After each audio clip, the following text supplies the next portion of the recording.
നമസ്കാരം. Bigg Boss Malayalam season 7 live അപ്ഡേറ്റിലേക്ക് എല്ലാവർക്കും ഹർദ്ദമായ സ്വാഗതം. അങ്ങനെ ഗ്രൂപ്പ് അടിച്ചു പിരിഞ്ഞ് ഗ്രൂപ്പിലുള്ളവർ അടിച്ചു പിരിഞ്ഞ്, അതായത് നമ്മുടെ അബ്ഹർ ഖാന്റെ ഗ്രൂപ്പ് നാല് വശമായി. ഇപ്പോൾ ഒരിടത്ത് ജിസയിലും നമ്മുടെ ആര്യൻ ഒറ്റ ചങ്കായിട്ട് നിൽക്കുന്നുണ്ട്. സംഭവങ്ങളൊക്കെ അറിഞ്ഞല്ലോ. പണിപ്പുര ടാസ്ക്, ഫസ്റ്റ് ടാസ്കിൽ ആദില 100 പോയി. 750 പോയിന്റ് വേണോ? വീക്ക്ലി ടാസ്ക് ഉടനെ വരാൻ പോണോ? അതോ 3 പേർക്ക് അവരുടെ ഫാമിലി വരുന്നതാണോ വേണ്ടത്? ഉടനെ ഇവര് 3 പേർക്ക് ഫാമിലി വന്നാൽ മതി.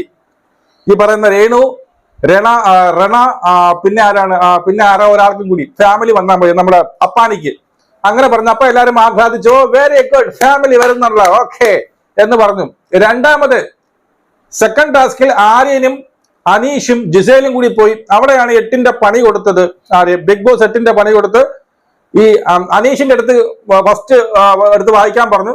ഫസ്റ്റ് എടുത്ത് വായിച്ചു. അതിനകത്ത് ഈ ഷോ തീരണ വരെ ഇനി മിണ്ടാൻ പാടില്ല. അതായിരുന്നു അനീഷ്. അനീഷ് ആ സമയം തൊട്ട് മിണ്ടുന്നില്ല. ഇവിടെ തലയ്ക്ക് എന്തെങ്കിലും വിഷയമുണ്ടോ? എനിക്ക് മനസ്സിലാവില്ല.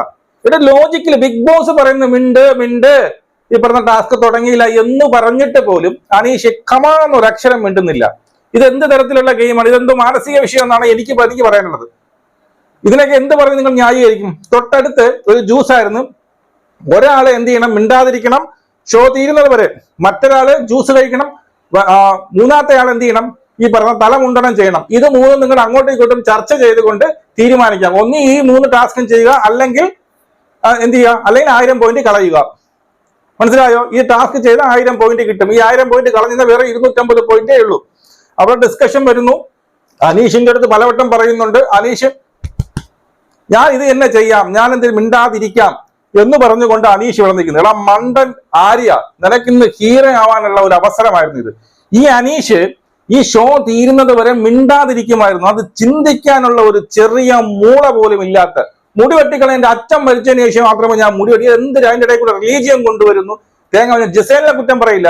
പെൺകുട്ടികൾ അങ്ങനെ മുടിയെടുത്ത് കളഞ്ഞ പിന്നെ ഒന്നുമില്ല. അവരെ ഈ പറയുന്ന ബ്യൂട്ടിയിലും മറ്റേതിലേക്കാണ് അവരെ ഇങ്ങനെ പിഴച്ചു പോണത്. ആൺപിള്ളേർക്ക് അങ്ങനെ ഒരു വിഷയമൊന്നുമില്ല. എന്റെ അച്ഛൻ മരിച്ചതിന് ശേഷമാണ്, അച്ഛൻ മരിച്ചാലേ മുടി വെട്ടുള്ളൂ. എന്ത് തേങ്ങയാണ് നീ പറയണത്? അതിനകത്ത് നമ്മുടെ അപ്പാനും എന്ന് പറയുന്ന ഒരു കാര്യമുണ്ട്. അപ്പാനും എന്ന് പറയുന്ന ഒരു കാര്യം, എന്റെ സിനിമയിലാണെങ്കിൽ നീ വെട്ടുകയെന്ന് ഉറപ്പായിട്ടും വെട്ടും. സിനിമയിൽ അഭിനയിക്കുമ്പോൾ അച്ഛൻ മരിക്കുന്ന കാര്യങ്ങളൊന്നുമില്ല. റിലീജിയൻ ഒന്നും ഒരു വിഷയമല്ല. ഇവിടെ പറ്റത്തില്ല. എന്ന് വെച്ചാൽ മൂള എന്ന് പറയുന്ന ഒരു സാധനമില്ല. അപ്പാൻ ഇവന്റെ അടുത്ത് പറഞ്ഞു കൊടുക്കുന്നുണ്ട്, നീ ഇപ്പൊ മുട്ടയടിച്ചാൽ നീ ഹീറോ ആണെന്ന്. മനസ്സിലായോ? സത്യമായി ഇവരെ കൊണ്ടൊന്ന് ചർച്ച ചെയ്യിപ്പിക്കാനുള്ള അവസരമേ കൊടുക്കരുത്. ഞാൻ മുട്ടയടിക്കാൻ റെഡിയാണ്. ഒന്നുമില്ലെങ്കിൽ ഇവൻ മിണ്ടാതിരിക്കുമല്ലോ. ആര്? അനീഷ്. ഈ ഷോ തീർന്നവരെ മിണ്ടാതിരിക്കൂടെ? മിണ്ടാതിരിക്കത്തില്ല. ഇവിടെ ബിഗ് ബോസിന് അറിയാം, ഇതിങ്ങനെ കൊടുത്തു കഴിഞ്ഞാൽ ആരും ഇത് ഷോ തീരുന്നത് വരെ തല മുട്ടയടിക്കുന്ന ആരും ചെയ്യും. ഷോ തീരുന്നത് വരെ ആരും മിണ്ടാതിരിക്കുമ്പോൾ ബുദ്ധിയുള്ള ഒരുത്തനും അത് ഏറ്റെടുക്കില്ലെന്നറിയാം. പക്ഷെ അവിടെ നിൽക്കുന്ന ആരാണ്? അനീഷാണ്. അനീഷ് പറയാം, ഞാൻ റെഡി, ഞാൻ ഷോ തീർന്നവരെ മിണ്ടാതിരിക്കും. ആ സമയം തൊട്ട് ഒരു അക്ഷരം മിണ്ടുന്നില്ല. പിന്നെ ഇവിടെ വന്ന് ഇവര് പറഞ്ഞ്, ഇവിടെ പെൺകുട്ടികൾ കുറെ എണ്ണം പറയുന്നുണ്ട്, ഞാൻ തലമുണ്ടണം ചെയ്യാം, ഞാൻ തലമുണ്ടണം ചെയ്യാൻ പറയും. എനിക്ക് തോന്നുന്നില്ല അവരൊക്കെ ചെയ്യുമെന്ന്. പെൺകുട്ടികളെയൊക്കെ പിന്നെ മുടി എടുത്ത് കളയാന്ന് വെച്ചാൽ വലിയ പ്രശ്നമാണ്. പക്ഷെ ഇവിടെ ആര്യൻ കാണിച്ചത് മഹാതണ്ടിത്തനമാണ്. ബുദ്ധി എന്ന് പറഞ്ഞ ലെവലേശമില്ല. എന്നിട്ട് അതിന് സപ്പോർട്ട് ചെയ്തുകൊണ്ട് ജിസേൽ പറഞ്ഞു, എനിക്ക് കിട്ടിയ ടാസ്കിന് ഇവിടെ മലയാളത്തിൽ പറഞ്ഞില്ലേ, നിങ്ങൾക്ക് 3 കൊണ്ട് ഡിസ്കസ് ചെയ്യാൻ വാ തുറക്കണ്ടേ? അപ്പൊ ഞാൻ ഇതിൽ മൊത്തത്തിൽ ഞാൻ പറയുകയാണെങ്കിൽ, ഇവിടെ അക്ബറുമായിട്ട് ഭയങ്കര പ്രശ്നം നടക്കുന്നു. അക്ബറും ഈ പറയുന്ന ജിസേലുമായിട്ട് അടിച്ചു പിരിയുന്നു. അക്ബറും ഈ നമ്മുടെ ആര്യനുമായിട്ട് അടിച്ചു പിരിയുന്നു. പിന്നെ മറ്റവന്റെ അടുത്തൊന്നും പറയാനും പറ്റുന്നില്ല. ഇവിടെ അതിനുശേഷം ബിഗ് ബോസിന് പ്രാന്തായി എല്ലാവരെയും എന്ത് ചെയ്യുന്നു? തിരിച്ച് ലിവിംഗ് റൂമിൽ വിളിക്കുന്നു.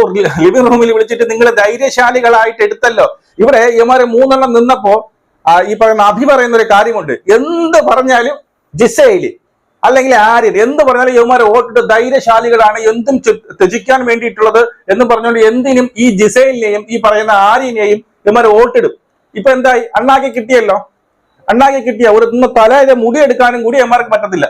ജിസേൽ എടുക്കണമെന്ന് ഞാൻ ഒരിക്കലും പറയില്ല. ഈ 2 എണ്ണം, ഈ അനീഷ് ആയിക്കോട്ടെ, ഈ പറയുന്ന എന്താണ് നമ്മുടെ ആര്യൻ, ഇവർ 2ൽ ഒരാൾ തലമുടി എടുക്കണമായിരുന്നു. വോട്ട് അനീഷ് അവൻ അങ്ങനെ ഒരു ക്യാരക്ടറാണ്. അവൻ മിണ്ടൂല, കമാന്നൊരു അക്ഷരം മിണ്ടൂല. അവനെ ഒരു ഗ്രൂപ്പിലോ ഒന്നിലും അടുപ്പിക്കാൻ പറ്റാത്തവനാണ്. ഇവനായിട്ടാണ് കഴിഞ്ഞ പണിപ്പുര ടാസ്ക് വരെ കുഴപ്പിപ്പോയത്. അത് ആർക്കും കിട്ടാതെ പോയത്. അതും അനീഷിന്റെ ഒരേ ഒരു കാരണം കൊണ്ട്. ഇപ്പോഴും പൈസ കിട്ടാതെ പോണ അവന്റെ ഒരേ ഒരു കാരണം കൊണ്ടെന്നേ ഞാൻ പറയുള്ളൂ. ഡിസ്കസ് ചെയ്യേണ്ട. ബിഗ് ബോസ് വരെ പറയുന്നു, ടാസ്ക് തുടങ്ങിയ നിങ്ങൾ മിണ്ടു എന്ന് പറഞ്ഞിട്ടും കൂടി ഇവൻ മിണ്ടുന്നില്ല. ബിഗ് ബോസിനെ പോലും അവൻ അനുസരിക്കുന്നില്ല എന്ന് പറഞ്ഞാൽ ആലോചിച്ച് നോക്ക്. അതിനുശേഷം ഇവിടെ വരുന്നു, ബിഗ് ബോസ് നല്ല രീതിയിൽ ഊക്കി വിടുന്നു. നിങ്ങൾ തെരഞ്ഞെടുത്ത 3 ധൈര്യശാലികൾ കണ്ടല്ലോ, അവർക്ക് ധൈര്യമില്ലായിരുന്നു എന്ന് പറഞ്ഞ് ഊക്കി വിടുന്നു. അത്രയും നേരം ചുമ്മാ അപ്പൊ എന്ത് ചെയ്തു, ടാസ്ക് ക്യാൻസൽ ആയി എന്ന് പറയുന്നു. അത്രയും നേരം ചുമ്മാ ഞാൻ അപ്പോഴേ പറഞ്ഞു എന്ന് പറഞ്ഞുകൊണ്ട് അനീഷ് വാ തുറക്കുന്നു. ദേഷ്യം വരുമില്ലേ? ദേഷ്യം വരും. ഇവിടെയൊക്കെയാണെങ്കിൽ അടിച്ച് കയറ്റി കൊടുക്കുന്നത്. ദേഷ്യം വരും. അങ്ങനെ അക്ബറും അപ്പാനിയും എല്ലാരും കൂടി അവനെ കയറി അങ്ങനെ നല്ല രീതിയിൽ ഫയർ ചെയ്യുന്നു. പിന്നീട് നമ്മുടെ അക്ബർ അവനെ തോള് കൊണ്ട് പിടിച്ചു തള്ളുന്നു. മറ്റവൻ കൈ കൊണ്ട് ഇവിടെ എന്തോ ചെറുതായിട്ട് ഇങ്ങനെ കുത്തുന്നുണ്ട്. കുത്തിയെന്നാണ് എനിക്ക് തോന്നുന്നത്. ഇങ്ങനെ കൈ കൊണ്ട് പോകുന്നു. പക്ഷെ അത്രയ്ക്ക് ദേഷ്യം വരും ഇവിടെ. അതിനുശേഷം നീ എന്നെ പിന്നീട് എന്തിരി എടാ പോടാന്നെന്തോ അസഭ്യം വിളിക്കില്ലെന്നോ പറയടാ, പോടാ പുല്ലേ എന്നിങ്ങനെ ആവർത്തിച്ച് അനീഷിനെ ആര് വിളിക്കും, അക്ബർ വിളിക്കുന്നു. അത്രയ്ക്ക് അവര് ടെമ്പർ തെറ്റി നിൽക്കുന്ന സമയത്ത് ടെമ്പർ തെറ്റിപ്പോ ഈ ഒരു അവസരത്തിൽ അക്ബറിനെയോ അപ്പാനെയോ ഞാൻ കുറ്റം പറയില്ല. കാരണം അത്രയ്ക്ക് വലിയൊരു തെറ്റിത്തരമാണ് ഈ അനീഷ് കാണിച്ചത്. കാരണം ഈ ബിഗ് ബോസിനെ പറയുന്നത് നിങ്ങൾ ചർച്ച ചെയ്യുന്നു എന്നിട്ട് അവൻ കമാന്നൊരു അക്ഷരം മിണ്ടിയില്ല. അവൻ പിടിച്ച മുതൽ 24 കൊമ്പ് എന്നുള്ള രീതിയിലാണ് അവൻ നിന്നത്. മനസ്സിലായോ? അതിനിടയ്ക്ക് അവൻ തലകണ എടുത്തെറിയുന്നു. അസഭ്യ വാക്കുകൾ പിന്നെ പറയില്ലെന്ന് ഇവൻ പറഞ്ഞോട്ടെങ്കിൽ ഇവൻ പിടിച്ചിട്ടില്ല. ഒന്നാൾ തന്നെ ഷാനവാസിനെ പോണ ചെറ്റേന്ന് വിളിച്ചത്. അപ്പൊ എല്ലാവരും അങ്ങോട്ടും ഇങ്ങോട്ടും അസഭ്യ വാക്കുകൾ പറയുന്നുണ്ട്. അപ്പൊ അങ്ങനെ ഈ ഗ്രൂപ്പ് അടിച്ചു പിരിഞ്ഞു. ഇനി ഇവരെന്താണ് ചെയ്യാനുള്ളതായിരുന്നു? ഞാനൊരു കാര്യം പറയട്ടെ. ഇവർക്ക് പറ്റിയ ആദ്യത്തെ തെറ്റ് ഈ പറയുന്ന ഫാമിലി ഗ്രൂപ്പ് പകരം 750 പോയിന്റ് പിടിക്കണമായിരുന്നു. ഫാമിലി ഗ്രൂപ്പ് മൂള വേണം. ഇതിനൊക്കെ ചെറിയൊരു ചിന്തിക്കണം. ഫാമിലി ഗ്രൂപ്പ് ഇവര് പറഞ്ഞില്ലെന്ന് പറഞ്ഞ് ഫാമിലി ഗ്രൂപ്പിനെ കൊണ്ടുവരായിരിക്കും? ഒരിക്കലും ഇല്ല. അത് ചിന്തിക്കാനുള്ള മൂള വേണം.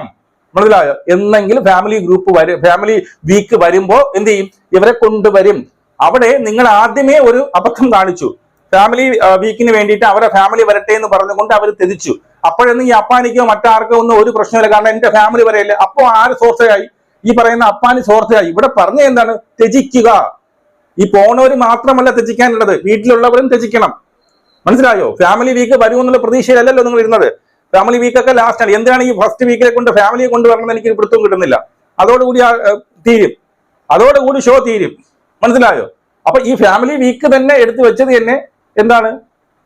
വെറുതെ ഇവരെ കൺഫ്യൂസ് ചെയ്യാൻ വേണ്ടിയിട്ട് കൊണ്ടുവച്ചതാണ്.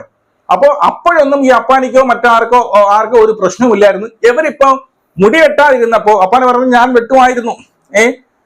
അല്ലെങ്കിൽ പിന്നെ നമ്മുടെ അക്ബർ പറയുന്നുണ്ട് ഞാനായിരുന്നെങ്കിൽ ഞാൻ വെട്ടാൻ റെഡിയാണ്, സ്വിച്ച് ചെയ്യാൻ വേണ്ടിയിട്ട് തയ്യാറാണെന്ന് പറയുന്നുണ്ട്. പക്ഷെ ഇവിടെ ഏറ്റവും വലിയ മരമണ്ടത്തരം കാണിച്ചത് ഈ പറയുന്ന ആരെന്നറിയാമോ? ആര്യനാണ്. ഇതുപോലെ ഹീറോ ആവാൻ പറ്റിയ ഒരവസരമായിട്ട് ആണുങ്ങളാണ്. നമുക്കറിയാം. എന്റെ ഈ മുടി ഇപ്പൊ വെട്ടാൻ പറഞ്ഞാൽ ഞാൻ സുഖമായിട്ട് എടുക്കും. ഒന്നും സംഭവിക്കാൻ പോകില്ല. പെൺകുട്ടികൾക്ക് അതൊരു പ്രശ്നമാണ്. പെൺകുട്ടികൾ വെട്ടണം, ജിസൈൽ വെട്ടണമെന്ന് ആരും അവിടെ നിർബന്ധിച്ചുമില്ല. മനസ്സിലായി? മറ്റു രണ്ടുപേരുണ്ടല്ലോ, ഈ പറയുന്ന അനീഷും ഈ പറയുന്ന ആര്യനുമായിട്ട് ഡിസൈഡ് എടുക്കാനുള്ള തീരുമാനമായിരുന്നു. അനീഷ് എല്ലായ്പ്പോഴും പോലെ അവിടെ എന്ത് ചെയ്തു? ഒരു വിലങ്ങ് തടിയായിട്ട് അനീഷ് നിന്നു. ആർക്കായാലും ദേഷ്യം വരും. പക്ഷെ ആര്യൻ ഈ ഒരു അവസരം നല്ല രീതിയിൽ ഉപയോഗപ്പെടുത്തിയില്ല. അവന്റെ അച്ഛൻ മരിച്ചാൽ മാത്രമേ നമ്മളാരും ഹിന്ദുക്കളല്ല, നീ മാത്രമേ ഹിന്ദുക്കളുള്ളൂ.